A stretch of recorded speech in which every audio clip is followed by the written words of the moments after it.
The idea seems simple now. You lend someone money, they pay you back later, with a little extra. That extra is called interest. It's the fee for using the money. It compensates the lender for their risk and for the time they were without their cash. We see it everywhere. Mortgages, car loans, credit cards, student debt. It's the engine of modern finance. But in the Middle Ages, this was not a normal business practice. It was a sin. It was a crime. It was called usury, and the definition of usury was simple and severe. Usury was charging any interest at all on a loan. Not just high interest, any interest. A 1% fee was as sinful as a 50% fee. The act itself was the problem. Why? To understand this, you have to step into a different world. A world where economics was not a separate science. It was a branch of morality and theology. The central question was not, is it profitable? But is it just? And in the eyes of the medieval church, usury was deeply unjust. This belief came from a few powerful sources. The most important was the Bible. In the Old Testament, the book of Deuteronomy has a clear command. It says, "You shall not charge interest to your brother, though you could charge it to a foreigner." This was understood as a rule for the community. Inside the group, you help each other. A loan was an act of charity, a way to help a neighbor in need. Charging them for that help was seen as taking advantage of their misfortune. It was like seeing a man drowning and charging him a fee to throw him a rope. The New Testament reinforced this. In the Gospel of Luke, Jesus says to lend, expecting nothing in return. The early church fathers took these words seriously. They built a whole ethical framework around them. A loan should be a gift of temporary use, freely given. The moment you demanded more back than you gave, you corrupted the act. It stopped being charity and became a form of selfish gain. There was also a powerful philosophical argument which came from the ancient Greeks, especially Aristotle. Aristotle had an idea about the nature of money. He said that money is barren. A cow can give birth to a calf. A seed of wheat can grow into a stalk with many more seeds. They naturally reproduce, but a pile of coins cannot. If you leave 100 gold coins in a box for a year, you will still have just 100 gold coins at the end. Money, by itself, does not create more money. So, for the medieval thinker, the usurer was doing something unnatural. They were making money, give birth to more money. They were essentially charging a fee for the passage of time. And time, they believed, belonged only to God. No human had the right to sell it or rent it out. The usurer was, in a way, stealing from God. This worldview fit the economic reality of the early Middle Ages. The economy was overwhelmingly agricultural. Most people were peasants living at a subsistence level. There was very little cash. If a peasant needed a loan, it was not to start a business or invest in a new venture. It was because his crop had failed or his ox had died. He was borrowing to survive. He was desperate. In that context, charging him interest seemed cruel and predatory. The ban on usury was, in many ways, a form of social protection. It was designed to shield the poor and the desperate from exploitation by the wealthy.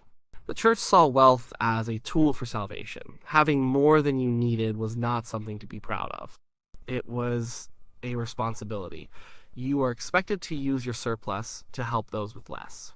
Giving to the poor, funding the church, and performing acts of charity were ways to secure your place in heaven. Hoarding money, or even worse, using it to extract more money from the needy, was a direct path to damnation. The usurer was the opposite of the good Christian. He profited from his neighbor's pain. He turned an act of mercy into a business, and for that his soul was in peril. The ban on usury was not just a friendly suggestion. It was church doctrine, and it was enforced with the full weight of religious and secular law. For centuries, the church waged a war against the practice. It was a constant struggle, discussed by popes and preached from every pulpit in Christendom. The official condemnations started early, but they really became powerful in the High Middle Ages. A series of major church councils made the rules crystal clear. The Third Lateran Council in 1179 was a turning point. It declared that notorious usurers should not be allowed to receive communion. They could not have their offerings accepted at the altar. And if they died in their sin, they were to be denied a Christian burial. This was a terrifying prospect for a medieval person. A Christian burial was not just a formality. It was essential for the soul's journey into the afterlife. To be buried in unconsecrated ground outside the community of the faithful was to risk eternal damnation. It was the spiritual equivalent of a death sentence. The church was saying that usury was a mortal sin, one that could sever you from God and the community entirely. The punishments didn't stop there. Usurers were social outcasts. They were often forced to publicly confess their sins. They were required to pay back all the interest they had ever collected, a process called restitution. This could financially ruin them. Their wills could be declared invalid, meaning their children might not inherit their property.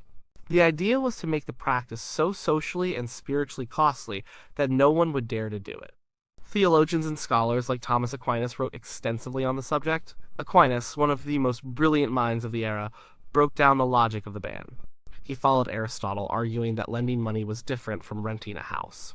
When you rent a house, you are paying for the use of the thing, but the house itself remains. The owner gets it back at the end. But with money, you don't just use it, you use it up. You spend it. The borrower gets ownership of the actual coins. To demand back both the coins and an extra fee for their use was, in Aquinas' view, like selling the same thing twice. You were selling the money, and you were selling the use of the money. He saw this as a fundamental injustice. Secular rulers often followed the church's lead.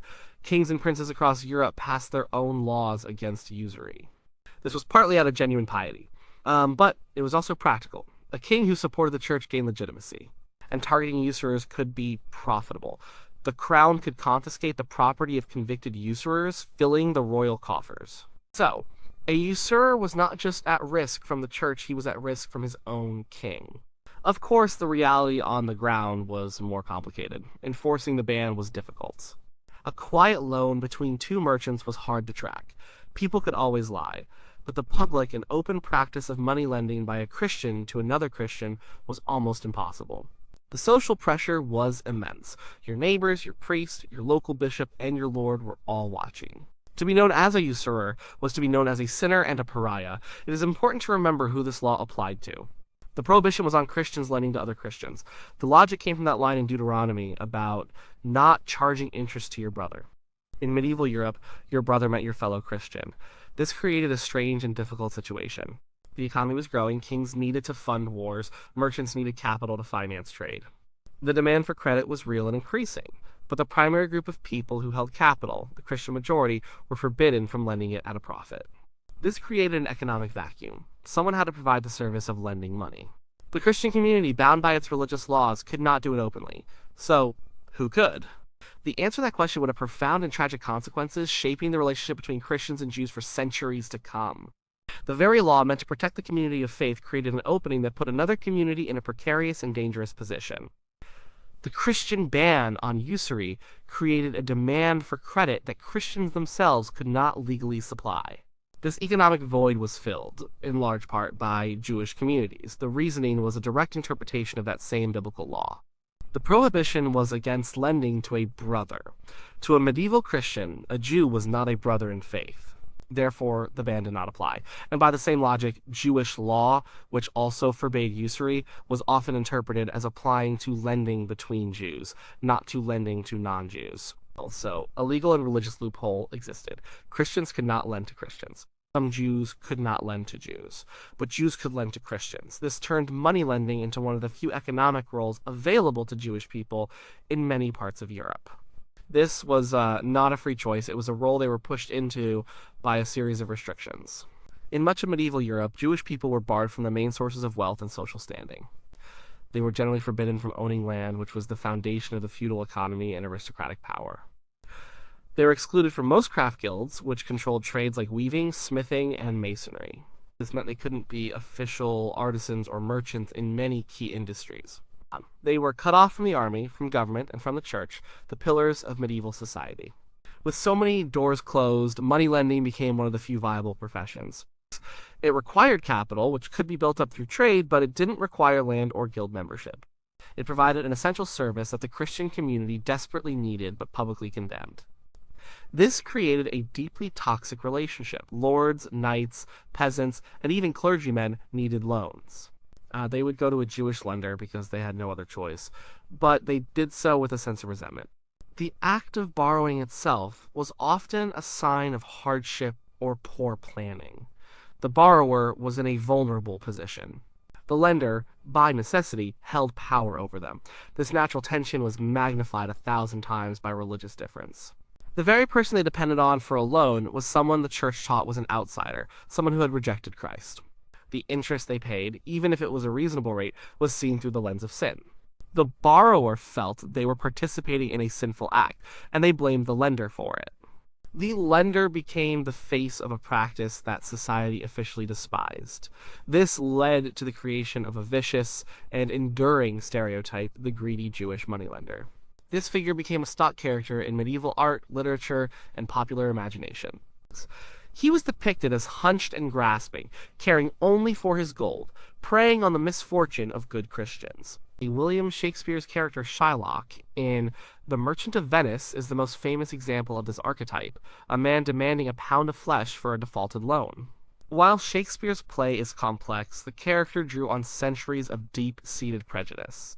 This stereotype had devastating real-world consequences. When a lord or a king fell too deeply into debt, it was easier to attack the lender than to pay back the loan. As rulers across Europe would periodically turn on their Jewish communities, they would seize their assets, cancel all debts owed to them, and then expel them from the kingdom. This happened in England in 1290, in France in 1306, and in Spain in 1492. These expulsions were often accompanied by horrific violence. Pogroms or organized massacres were a constant threat. The population, already primed to see Jewish people as sinful exploiters, could be easily incited to violence, especially in times of economic hardship or religious fervor. The Jewish lender was trapped in an impossible position. They were providing a necessary service, one that the Christian economy could not function without. But in doing so, they absorbed all the social and religious hatred directed at the practice of usury itself. They acted as a kind of economic buffer, taking on the sin of moneylending so that the Christian community could remain, in its own eyes, pure. It was a role born of exclusion, sustained by necessity, and paid for with a terrible price in persecution and blood. The official ban on usury was clear, the punishments were severe, and yet the medieval economy grew. Trade fairs bustled, great cathedrals were built, kings funded massive armies for crusades and wars. All of this required credit. It required large amounts of capital to move from where it was sitting idle to where it was needed. How did a society that forbade interest manage to finance all this activity? The answer is that they found ways around the rules. The smartest minds of the age were not just theologians, they were lawyers and merchants. And they developed a whole toolkit of sophisticated financial instruments and legal fictions that allowed them to function in a world of credit while still technically obeying the letter of the law. They didn't call it interest, they called it something else. One of the simplest methods was the penalty for late payment. A loan contract might be written with no interest at all. It would say, I, William, owe you, Robert, 100 silver marks to be paid on the feast of St. John. However, the contract would include another clause. This clause stated that if the payment was late, a penalty, or poena, would be charged for every day or week of delay. The trick was to set the repayment date unrealistically early. The lender knew the borrower couldn't possibly pay it back in time. The late fees were guaranteed. Those fees were, for all practical purposes, interest. But legally, they were a penalty for breaking the contract, not a fee for the use of the money. The church generally disliked this, but it was much harder to prove sinful intent. For larger, more commercial transactions, merchants developed more complex tools. A very popular one was the bill of exchange. This was a brilliant invention, especially for international trade. Imagine a wool merchant in Flanders who sells his wool to a banker in Florence. Instead of shipping heavy, risky gold coins back and forth, the Florentine banker gives the Flemish merchant a bill of exchange. This is essentially a piece of paper, a promise to pay. The bill might be payable in Venice in a different currency, say ducats instead of florins, and 3 months in the future. The interest was hidden inside this transaction in 2 ways. First, in the currency exchange rate. The banker would set a rate that was favorable to him, building his profit into the conversion from florins to ducats. Second, the time delay.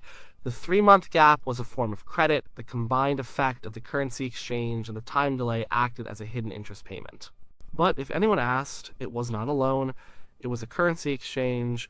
The Italian banking families, like the Medici of Florence, became masters of this technique. They built vast fortunes by moving money and credit across Europe through bills of exchange, all while maintaining their status as respectable Christian merchants, not sinful usurers. Another common method was to disguise a loan as a different kind of contract, for instance, a partnership agreement. A person with capital could enter a partnership with a merchant going on a trading voyage. The capitalist would provide the money, and the merchant would provide the labor. They would agree to share the profits. This was perfectly acceptable to the church because the investor was sharing the risk. If the ship sank, he lost his money. His profit was a reward for his risk, not a guaranteed fee for his money. A more secure way was the sale of rent. A landowner who needed cash could sell a stream of future income from his land. For a lump sum of, say, £1,000, he might agree to pay the investor £50 every year forever. This was called a rente. It wasn't a loan because the principal was never due to be repaid. It was a sale. The investor had bought a piece of the land's future earnings. The landowner got his cash, and the investor got a steady long-term return that looked a lot like interest. These were not just sneaky tricks used by a few people. They were the standard operating procedures for medieval business. They were taught in commercial handbooks and argued over by lawyers. The church itself was a major player in these financial markets. And popes and bishops needed to move vast sums of money across Europe, and they used the services of the very same Italian bankers who were masters of the bill of exchange. They borrowed money using rent contracts secured on church lands. While the official doctrine from the pulpit remained firm against usury, the practical reality of running a large institution or a growing business required credit. And so a complex parallel system of licit finance grew up in the shadow of the usury ban. It was a world of clever contracts and legal gray areas, all designed to make money move without ever calling the profit interest. The world that created the usury ban did not last forever. Slowly, over centuries, the economic, intellectual, and religious foundations of the Middle Ages began to shift. As they did, the strict prohibition on interest began to seem less and less relevant. Its eventual decline was not a single event, but a long, slow fading away, driven by the changing realities of a new world. The economy itself was the most powerful force for change. The world of the small, self-sufficient manor and the desperate peasant borrower was giving way to a more dynamic and commercial Europe. The cities were growing. A powerful merchant class was emerging in places like Italy, Germany, and the Netherlands. For these people, a loan was not a last resort for survival. It was a tool for opportunity. A merchant needed capital to buy goods for a long-distance trading voyage. An artisan needed money to buy new tools or a larger workshop. In these cases, the borrower was not a victim. They were an entrepreneur. They intended to use the borrowed money to make a profit. From this new perspective, it seemed only fair that the lender, who made the opportunity possible and who took a risk in advancing the cash, should share in that profit. The old idea of a loan as an act of charity just didn't fit this new commercial reality. New intellectual arguments began to surface. Thinkers started to make a crucial distinction. They separated the idea of a loan for consumption, helping a poor person buy food, from a loan for production, financing a business venture. They argued that while charging interest on the first type of loan might still be sinful exploitation, charging it on the second was a legitimate business practice. It was a fee for a service, a compensation for risk, and a reward for giving up the use of one's own money. This line of thinking led to the slow death of the old definition of usury. The word usury didn't disappear. Instead, its meaning changed. It was gradually redefined to mean not any interest, but excessive or predatory interest. The question was no longer, is it interest, but is it a fair interest? This is essentially the modern understanding we have today. The Protestant Reformation in the 16th century accelerated this change dramatically. While Martin Luther was still very traditional in his condemnation of usury, other reformers, most notably John Calvin, took a more pragmatic view. Calvin examined the key biblical passages. He argued that the ban in Deuteronomy was a specific law for the ancient Israelites and their particular society. He believed the universal moral principle was not a total ban on interest, but a ban on injustice and exploitation. Calvin concluded that charging a moderate, reasonable rate of interest on a commercial loan was perfectly acceptable for a Christian. This was a revolutionary idea. It effectively gave religious sanction to the practices that merchants and bankers had been using for centuries through legal loopholes. In Protestant countries like England, the Netherlands, and parts of Germany, laws began to change. Instead of banning interest, governments began to regulate it, setting legal maximum rates. The Catholic Church also began to soften its stance, though more slowly and quietly. Scholastic thinkers, particularly a group known as the School of Salamanca in Spain, developed sophisticated economic theories. They argued for the legitimacy of many of the financial contracts that had developed, seeing the profit from them not as usury but as fair compensation for risk or lost opportunity. The official ban remained on the books for a very long time, but its enforcement grew weaker and weaker. The complex machinery of loopholes and legal fictions was gradually replaced by a more open acceptance of interest. By the time of the Enlightenment and the Industrial Revolution, the medieval ban on usury was a relic. The new world of capitalism was built on credit, investment, and the free movement of capital. The idea that interest was inherently sinful seemed like a bizarre superstition from a bygone age. The focus of law shifted completely from morality to regulation. The story of medieval usury is the story of a powerful idea clashing with the practical needs of a changing world. It began as a moral and religious concept, designed to protect the vulnerable in a simple agrarian society. It forced the world of commerce to become incredibly creative, inventing financial tools that we still use today. It played a tragic role in the persecution of Jewish communities, and finally, as the world grew more complex, the idea itself was transformed until the word usury came to mean only a shadow of its former self. It reminds us that the way we think about money is never just about numbers, it is always tied to our deepest beliefs about justice, community, and the kind of world we want to live in.